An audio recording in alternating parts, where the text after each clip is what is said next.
আজকে কমার্শিয়াল ছবি চলবে না বলে আমরা খাদান করেছি সবচেয়ে, আর নাহলে প্রজাপতি 2 রিলিজ হতো না লাস্ট ইয়ার।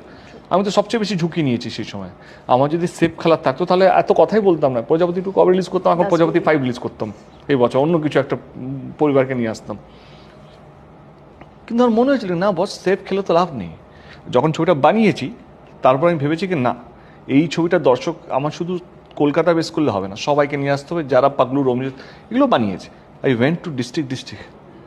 লোকে তখন হাসতো, দেব পাগল হয়ে গেছে, ডিস্ট্রিক্ট ঘুরছে। খাদান আমরা সবাই জানি। আজকে রঘু ডাকাতে আমরা খাদানকে যারা ক্রিটিসাইজ করছে, আজকে তারা ডিস্ট্রিক্ট ট্যুরে বেরিয়েছে, তারা ডিস্ট্রিক্ট ট্যুর করছে। হ্যাঁ, দুদিনকে তারপরে আবার ব্যাক করে গেছে কে না ওই লোক হচ্ছে না, অমুক হচ্ছে না, তমুক হচ্ছে।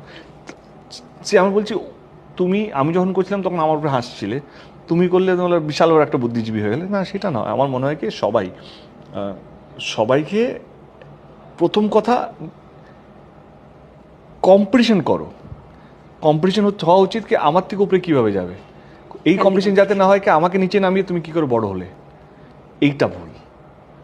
আমাদের ইন্ডাস্ট্রি খুব ভালো জায়গায় আছে, কোনো খারাপ জায়গায় নেই। আমাদের মধ্যে ইউনিটির অভাব, আমাদের মধ্যে সেলিব্রেশন অভাব। রাইট।